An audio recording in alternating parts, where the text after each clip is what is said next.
Hello and welcome to episode 23 or 24. It's been so long that I don't even remember of a Milk and Bourbon podcast. I've been pretty busy. I'm traveling a lot, so I'm using some different equipment than I typically use. And I guess in doing so, I started thinking about other things that would be or could be different about this podcast.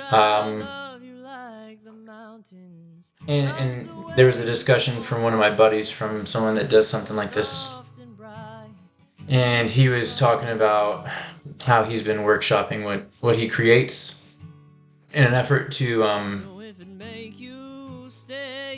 kind of hone in the craft and figure out what it is that you're wanting to do in the niche that you're trying to fill on a vast internet with millions of podcasts. And how do you differentiate yourself? And I think the one thing that is not necessarily unique, but perhaps rare about me is I'm not really great at any one thing, but I'm pretty knowledgeable and pretty good at a lot of things. I'm not going to make it to the top level of the NBA or probably not in the cards for me to write a best-selling book or make a banger of an EDM song, but I'm pretty good at a lot of different things. So one of the things that interested me recently was I was, as every middle-aged white man starts to do, I started looking into my family history to kind of understand it more. My dad's side of the family, we didn't know much beyond my great-grandfather, and I kind of went down a rabbit hole for many, many years. It's been 3 or 4 years now that I've looked into this stuff, and I discovered some pretty incredible things. And one of those things was after having written a paper during some training that I had to do for the military about the Battle of Sarami in Sicily between Norman Knights and the Saracens, and then Saracens being supported by the Zirid Empire as well, from northern Africa. Pretty incredible battle. I found out way later in my life, 2 or 3 years later, that one of the main focuses of this battle, one of the main commanders, was a Norman knight named Roger de Hauteville. Roger de Hauteville was one of 12 sons of Tancred de Hauteville out of Normandy, who had migrated through Italy and then down into Sicily and serving as mercenaries and then eventually as kings after this conquest of Sicily. So I did this paper on that battle, and then I found out that my last name, Rogers, comes from a couple different variations going on through the years, and I discovered that he was a direct line ancestor of mine. Because at one point, much like with, you see this still in Scandinavian society where they, David's daughter or Davidson, indicating that, that's David's daughter, David's son. There was a similar practice, and it was Fitz, and then whatever the father's name was, and that meant son of that forebear.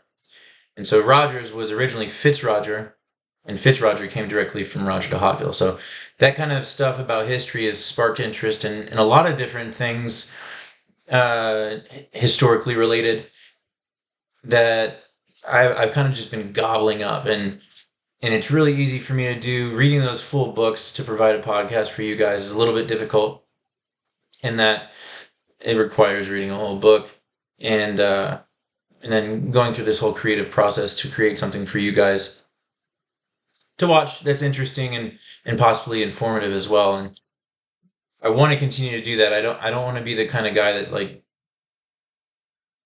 does silly shit on the internet to try to get attention. That's just not how I want to portray myself. I don't want that out for, grandsons, granddaughters on down the line to have to look at and be embarrassed by. I'll embarrass them in other ways, I'm sure, but that's not how I want to do it. That's not the legacy I want to leave behind.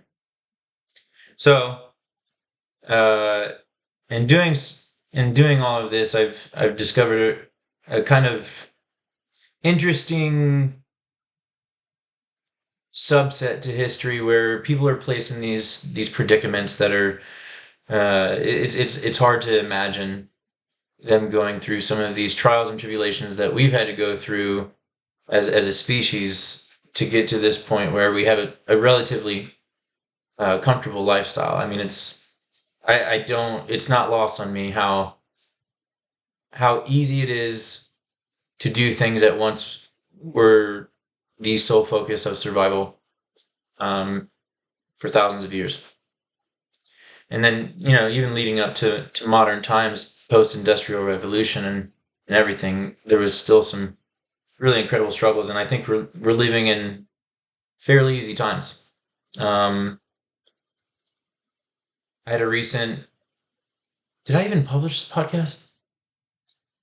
If I didn't, I'm going to just quickly recap. I read this book recently and I created the content to create a podcast, but now I can't remember if I actually made it. I don't think I did. But it's surrounding how good of a life we've created for ourselves.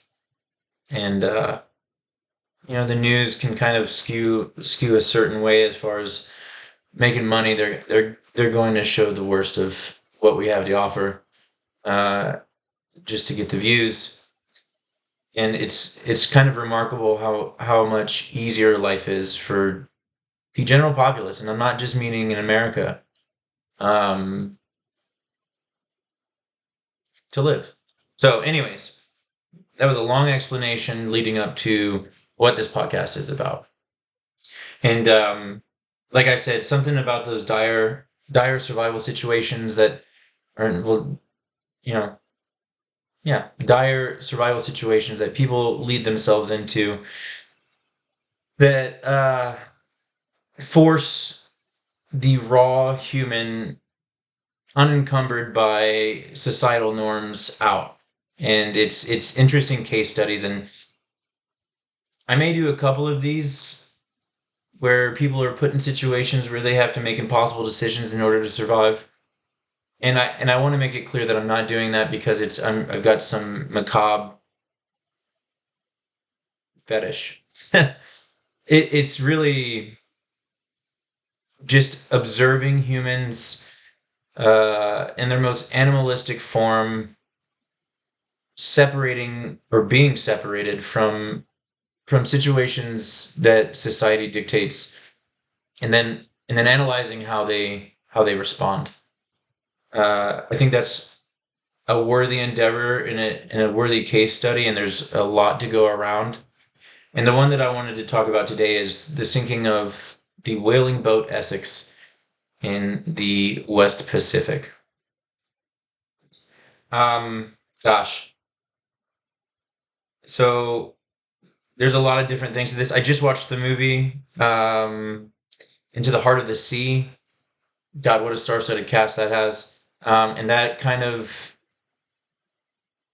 it does a pretty good job and definitely draws from some historical details, but then Hollywood, they embellish and dramatize a bit just to make the movie more interesting. It's got like a 43% on Rotten Tomatoes, which or Metascore, whichever one that whatever it's called, but I didn't mind it. It has some incredible actors. Chris Hemsworth um, is in there alongside got an innumerable amount of people. Tom Holland is in the movie, and there's some others that I recognize as well that are really good. And it all stems from the first mate Owen Chase of the Essex, upon return from what I'm about to describe to you, wrote a 50 or so page memoir that captured his contemporaries, I guess, imagination about human, natural human reactions to unnatural situations. Um, And it's just this. It's an interesting case study in seeing how people start to react to these impossible situations and then the impossible choices they have to make in order to survive. So, uh, to start off with a quote, it's by Owen Chase, that first mate from the ship. And he states, "There's no knowing what a stretch of pain and misery the human mind is capable of contemplating when it is wrought upon by the anxieties of preservation, nor what pangs and weaknesses the body is able to endure until they are visited upon it, and when at last deliverance comes, when the dream of hope is realized, unspeakable gratitude takes possession of the soul, and tears of joy choke the utterance." I think this was him describing just shortly after. So, spoiler alert: Owen Chase survives. Of the 20 people that ended up in the incident, in the wreck of Essex, I think 8 survived. There were originally 21 on the crew. One of them abandoned the quest, I guess you can call it, the adventure, when they stopped in Peru. So 20 people, 8 survived, and this is kind of a detailing of what happened. So there are thousands and thousands, I want to say about 3,000 miles off the coast of South America.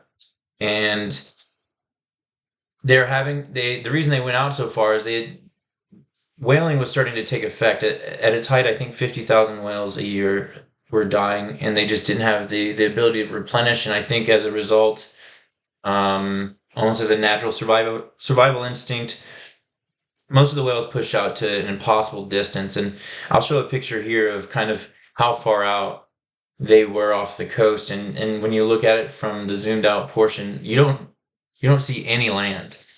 And outside of some very small land masses, I mean very small, maybe mile and a half in diameter, you're kind of out there on your own. And I think they were something like 3 months into their fishing venture, and they had a relatively low stock of whale oil to be considered a success. So they were willing to take this leap, go out there in the middle of the Pacific Ocean. And I mean, it's got to be close-ish to that point that is the farthest away from land, habitable land, on the globe. It's close. I know it is. And they run into a pod of sperm whales. And in striking one of them, first mate Owen Chase's boat gets broadsided by one of these whales that are trying to escape, and it damages the boat. So they head back to the ship, while the other 2 hunting boats are out there chasing after this pod of whales. And this is where it gets pretty incredible, and this is where it actually inspired a novel, a very famous novel, because of what happens next. So while first mate Chase is on board fixing the boat along with his specific crew for his small hunting boat, they're struck. The whole ship is struck, to the point where they're taking on water. And they didn't know what they were struck by at this point. Didn't know if they had run into anything at this point. They didn't know if they were in the shallows or what was going on. So they begin to pump. There's I guess a pumping system that's available to them that they were starting to enact, and they were trying to repair the boat, when there was word from one of his crewmen. It was like, "There she blows," which I always thought was just like something that had been, I don't know where I thought it was from, but it's definitely from these whaling times. That was how they confirmed that they had spotted whales. And it's rumored, so everyone gets out on the deck and then starts looking for this whale, because I think it's starting to form in their minds that it might have been a whale that struck our boat. And Owen Chase gets up on board, spots this whale. He says something about it being around 85 feet in length, which is massive. It was, if it's 85 feet in length, it's about the same length as the boat that they were pushing, the Essex. And they saw it about 120 yards off the front of the ship. And he says this: Um, he was enveloped in a foam of sea that his continual and violent thrashing about in the water had created around him, and I could distinctly see him smite his jaws together as if distracted with rage and fury. Looking back there, so the sperm whales are matriarchal, and there's belief that this whale was actually a female, protecting the pod that they were currently hunting. And I think that's a remarkable thing if that is true, that this whale recognizes the danger, recognizes the source of the danger, and is willing to go to no end to protect her pod. Which I thought that was really cool. And if you look at it from an animal's perspective, it's kind of dope. If you're looking at it from a human perspective, human specific perspective, it's quite terrifying. And I think there was actually talk. I don't know if this was just in the movie, but it seemed that upon returning after this huge incident, people were trying to cover it up that it was a 85-foot sperm whale that had stove in their boat. So, anyways, clearly enraged whale strikes the boat a second time. It was rumored that it was going around 44 kilometers per hour as it hit. I think that's one of those things where people embellish things. The 85-foot sperm whale is not completely out of the realm of things, but I can't imagine a whale going 44 miles an hour. Sorry, 44 kilometers per hour, which is slightly less, but still incredible. And I'll read this too. And this was while the crew was trying to siphon that water off yet again. Um, the surf flew in all directions around him, and his course towards us was marked by a white foam about 5 yards across, which he made with a continual violent thrashing of his tail. His head was about half out of water, which that's raw power. If you've got a whale this large and you've seen a sperm whale, and if you haven't, I'll picture. Uh, their heads are freaking huge. It's like three-quarters of their body, it feels like. And if their head's half out of water, like the power that he's driving his tail with, or she's driving her tail with, is incredible. And in that way, they struck the ship. And within 10 minutes, according to Owen Chase, that ship was underwater. The two boats from the hunting party that was still out, and the one boat that did end up escaping off of the ship. So we've got three boats, 20 men. All 20 men survived at this point, and they embark on this journey. Now they are met with a decision here. So they're 1,000 miles away from some Polynesian islands that were rumored to be cannibalistic, and so they did not believe. And I think this was actually first mate Chase's decision, or at least his comment, his recommendation to the captain, George Pollard. Hey, at this point, I don't think we should go there.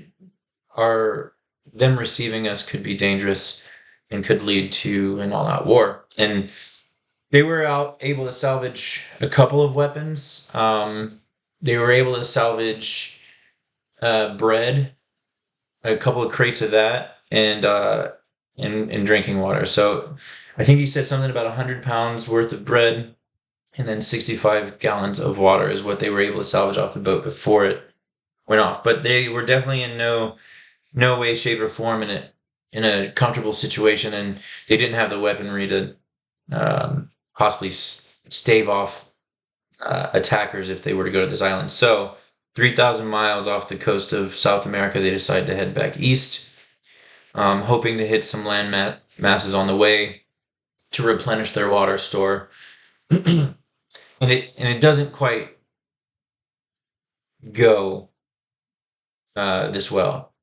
A weekend, the captain's hunting boat was severely damaged by an unknown fish of about 12 feet in the middle of the night. And so I'm picturing these group of men, and Owen Chase mentioned this several times, that it was made remarkably easier that they were all together through these hardships. Obviously, they were in dire straits. They had enough to eat, about maybe a half pound of bread and then maybe a cup of water a day initially. And this definitely wanes, because what they were really looking at was for 60 days. And spoiler alert, they were out at sea for longer than 60 days. And I'm just picturing these moments, and while they're in the, I when I'm in the woods at dark, you know, by myself, I get a little bit jumpy, right? And the ocean is far more terrifying. There's far more factors to deal with. They did go through several, and they kept calling them squalls, but the way they were saying it didn't, I feel like a squall is not a strong enough word for what they were enduring in these essentially John boats. They had erected some sails to help them move in these boats, but they weren't meant for, cross seafaring. So they're getting rocked around by this massive behemoth of an ocean, going through multiple large storms, being attacked by 12-foot fish that they can't identify because the water's so dark, which I feel like is just nightmare dreams right there for me, is just like immensely dark ocean water during a storm. Count me out, dog. So at about a week and a half in, extreme thirst started to hit, because some of the bread that they had had in these crates, it was supposed to be waterproof crates, but there had been some seawater that got into it. And in order to not waste the food, they would dry out the bread, but the salt would remain. And so they started getting a little bit crazy. It happens. This is what happens when you consume too much salt for your amount of water. It affects your brain. It affects your decision making. By December 1st, so they were shipwrecked on the 20th of November. And by December 4th, they had traveled 480 miles, hadn't seen any piece of land, and it was going slow. They didn't think that it was going to last this long, but the continual storms and them being in boats that definitely weren't designed for this, and then continually getting lost during those storms and wanting to regroup because they wanted to maintain that group together, because that was like one source of solace, was that they were all in it together. Um, and so it was this continual struggle to stay put, stay together, but also move forward towards their end goal. Still, what, 2,500 miles out, after 14 days. 2 days after, on December 3rd, they lost sight of the second mate's boat. This was Mr. Joy was the second mate. And it led to this reflection by Owen Chase. He said, "It is truly remarked that misfortune more than anything else serves to endear us to our companions."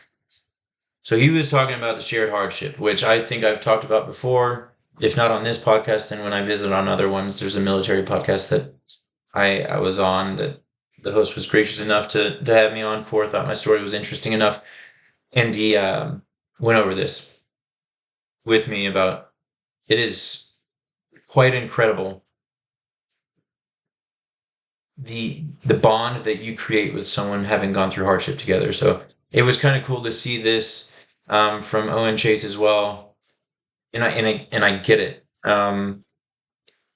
He mentioned something about like a rending of the heart when they realized that the second mate's boat was they couldn't find it, and they had used light at night to try to stay each other's course, but during the storms it becomes really difficult. You lose line of sight every wave, so I can't imagine it. They were doing their best to stay put, and they failed, and it led to this rending of the heart. And they had this mantra that I thought was kind of cool too, and I identified with a little bit, in that I need to tell myself at least the first half of this quote, but they kept telling themselves in the tough times to keep each other going: patience and long suffering. Definitely understand the patience, and I definitely understand the benefit in some sort of suffering, because it really colors when things are good. So that's hard to explain, but it's like, I feel like my life needed a little bit of suffering in order to truly appreciate the good things in life.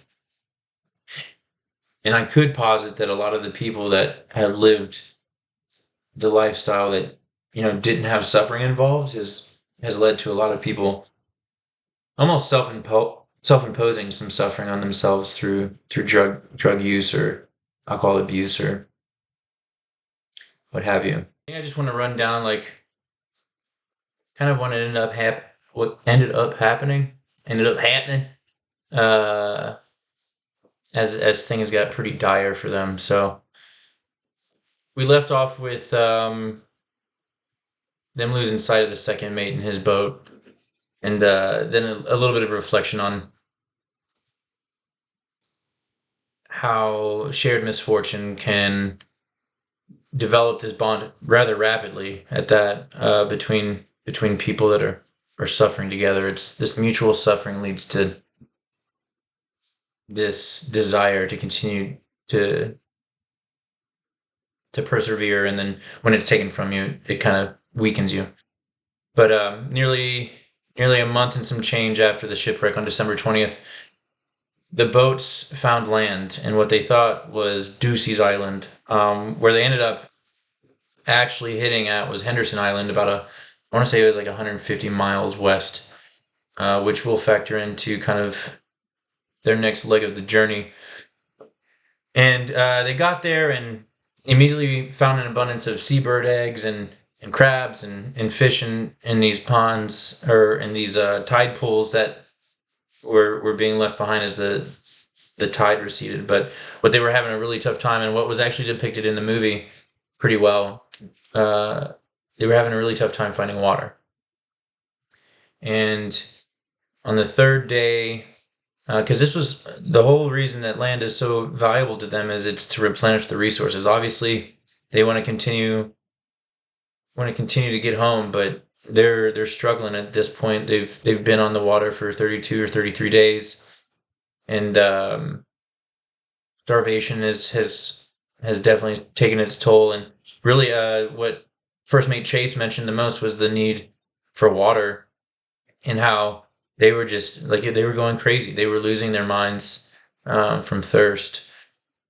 And I mean, yeah, they like legs were swelling. It was pretty soon after this that they started crawling around inside their boats because they couldn't walk, and that's all due to like salt retention and their inability to remove that salt because they weren't drinking enough water. But they stayed on land for 4 or 5 days. They did end up finding a spring that it was emptying into the ocean, and they couldn't access it during high tide. But when it was low tide, they got some brackish water that they were able to boil. And it wasn't perfect, but it was definitely better than what they were facing with no water. They also repaired all three of their boats. Their boats were, like I said at the very beginning, they're John boats, is what we call them back where I'm from, and they just aren't designed for extensive travel across 3,000 miles worth of ocean. But they got back to where they felt healthy enough to continue their journey. But they actually ended up deciding, well, three of them did, to stay on the island. They decided to be left on the island with the promise that if anyone got back to safety, that someone would be sent back for them. And that was a moment that I was like, God, what could possibly be going through someone's mind when they make that decision? Not because they made the wrong decision, but because they don't know what the right decision is. This is uncharted waters. They are putting their faith in that they can make it work on this island, where after 4 or 5 days, the crew of 20 had exhausted everything they could find except for, it was some sort of grass. It was like a seagrass that had some nutritional value, but that was really what was left in abundance.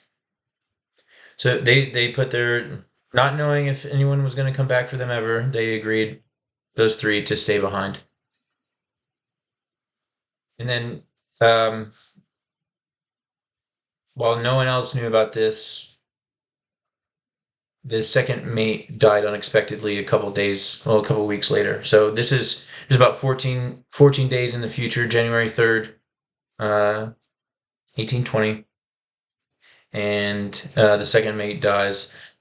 It was pretty unexpected. He was talking a little bit crazy right beforehand. This is the character in the movie played by, God, who plays Thomas Shelby? Cillian Murphy. So this was played by Cillian Murphy, and he did a really good job.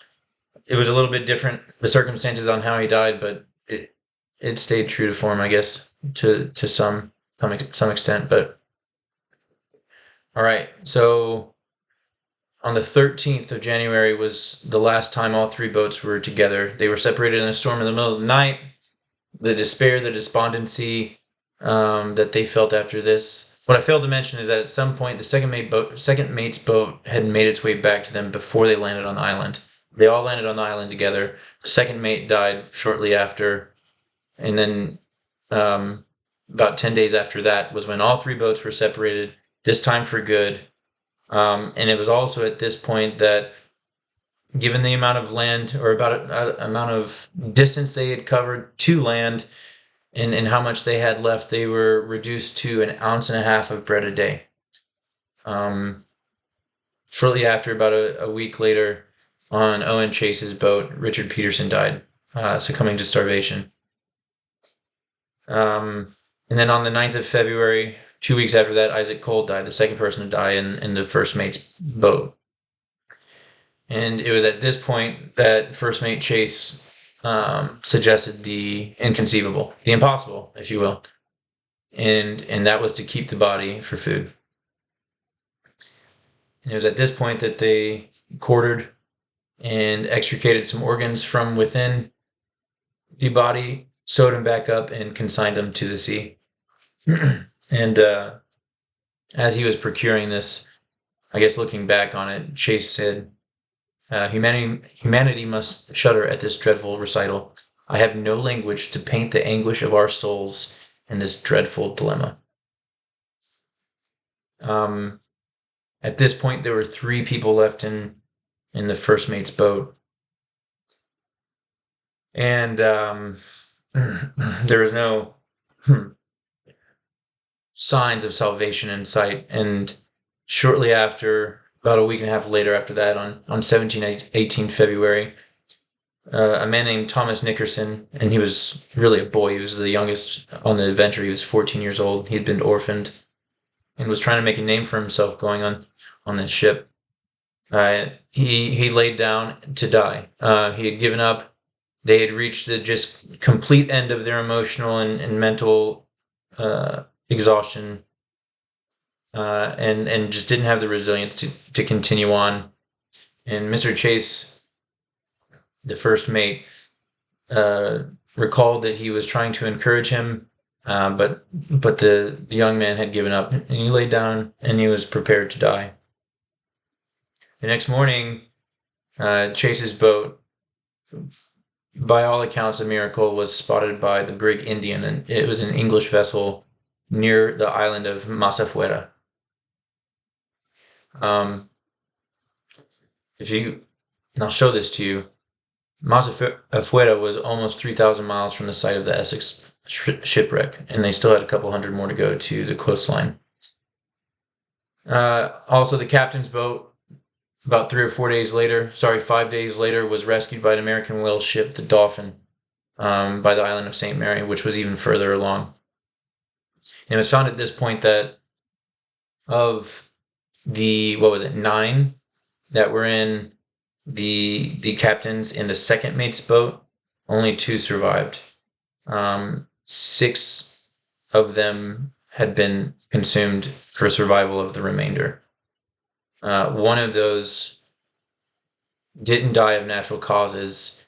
They were drawing lots, and whoever lost and drew the shortest stick was to be sacrificed for the greater good.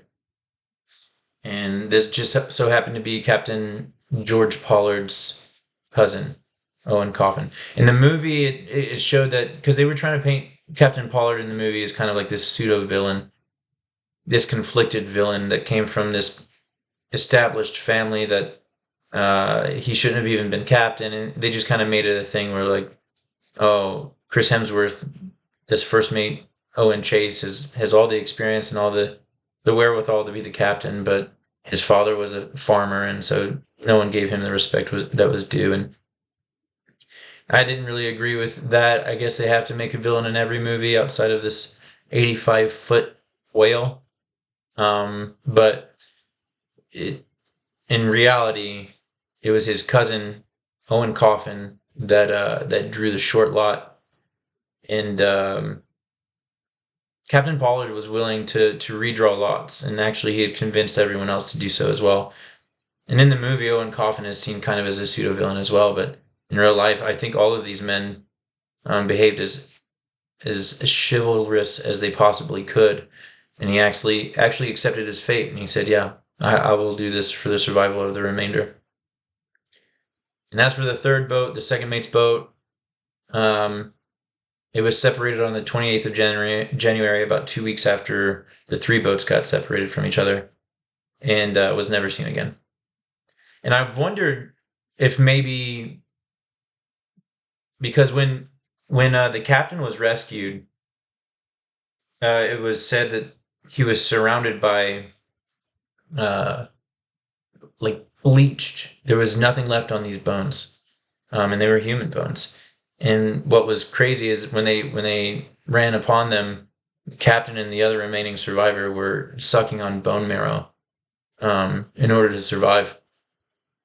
And they actually took some bones with them to like continue to sustain them, even though they were rescued. But in their minds, they were still in this fight or flight, and it was quite harrowing from the outsider's perspective to see these men. They were emaciated. They were walking corpses, eating on the bones of their compatriots, and it was like a horror film, as it was described by the captain of Dolphin, the ship that rescued Captain Pollard and his companion.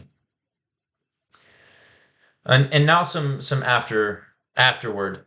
After this 90, I think it was 92 days for the first mate's boat, and then like 96 for the captain's boat of being lost at sea.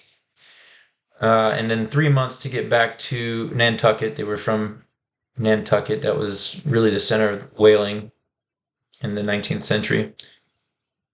And I kind of got interested in what happened to them afterwards. And Captain Pollard ended up captaining another ship directly after, and that ship, and actually Nickerson, the young 14-year-old, became his boat steersman as well in this next venture. And I can't remember the name of the ship, but it ran aground to the west of Oahu on some shoals.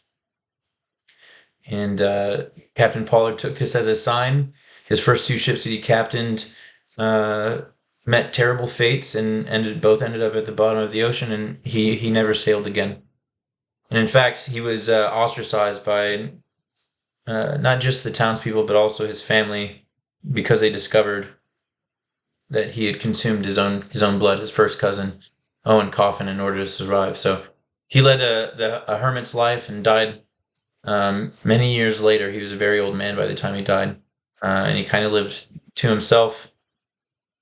Owen Chase, I guess what's so surprising about this, Owen Chase went on four more ventures that totaled something like 12 years, all whaling in the Pacific, and two of his wives died. His third wife cheated on him, and then had a baby 16 months after his most recent departure from Nantucket. And then he finally married, and died also at a very old age, and was buried next to two of the wives that he had had. What I don't understand, and this is, I just don't understand how these men, after this crazy adventure that led them to have to consume their own countrymen, their own or their own compatriots, how they could possibly have the intestinal fortitude to resubmit themselves to the unforgiving landscape that is the Pacific Ocean. And I think it might have been out of necessity at this time. Whaling business was, I guess it wasn't necessity, but out of providing for their families. They probably could have found other ways to provide for their families, but this was a lucrative business. Um, and they were willing to take the risk to provide for their families, and I think that's insane. Uh, I think it's something that we don't fully understand today, because you don't need to go out to the South Pacific and take on whales that are 85 feet long and can basically nuke your fishing vessel in order to make a living. So maybe it's just that the times are different, but they ended up doing that several times over. At some point, a couple years down the line from this whole incident, and George Pollard had at this point been kind of ostracized from the society that he lived in and was a hermit. And he was visited by a young man, a young writer, who turned out to be Herman Melville. And Herman Melville, as a result of hearing this story from Captain Pollard, resolved to write a fictitious book inspired by those events, and Moby Dick was born. An incredible book that I didn't know that connection was there until actually I had already started reading about the Essex. And yeah, I think it's a pretty incredible story. I think it's immensely sad. I think when you really think about it and put yourself in that boat in the Pacific, you can start asking yourself the questions like, hey, am I going to be an honorable man and endure this long suffering and be patient through it? Could I be that person? And I think it's a worthwhile pursuit to try to figure out what kind of person you are and what's going on there inside of you, and how would you respond in those situations. And I've only gotten, very brief glimpses of how humans respond when that structure of society kind of melts away and they become their most true selves. And it's kind of remarkable and surprising what you find in yourself, and then what you find in others. These preconceived notions, or these notions of this man is like this and this man behaves in this way, like one's tough, one's weak at face value to you. Well, you'll be surprised. There's oftentimes they could be flip-flopped, or I've never been perfect at determining exactly who someone is when those trappings of society and those comforts that allow you to behave in a measured way kind of melt away. So it's pretty interesting. It's something that I've had to deal with briefly in my past through some trainings and stuff like that. But it's just, I can't imagine being 3,000 miles off the coast of Peru, and then the amount of intestinal fortitude required to survive through that and to make some of those decisions that First Mate Chase and Captain Pollard made is astounding to me. And I wanted to share this story. I think I want to continue to share these types of stories with you all. There's the next one that I want to look at is the Donner Reed Party. It's chronicling a group of 87 people that were moving from, I want to say it was Missouri where they started off at. They moved along the Oregon Trail, took a shortcut that was being advertised about halfway through the journey, got trapped in the mountains leading into California, and then in their reaction to that survival situation. It's complicated, it's convoluted, there's a lot of mystery to it. There's some legitimate villains that I think were a part of this, and some really down to their core bad people. I didn't feel that way about the Essex. I really felt that they were just forced into the most horrendous of situations and did their very best to respond and survive and do so in a way that they would be able to return home with honor. And then it's just, some of it's impossible to return home with honor. They had to do things that are deplorable, that are horrifying and unimaginable. And I think from our places of comfort, we can always sit and judge them. But I think that it's just an impossible situation. And if you really think about it, like, how would you respond to that situation? So until next time, I leave you with this. Up to it, down to it. Damn the man that can't do it.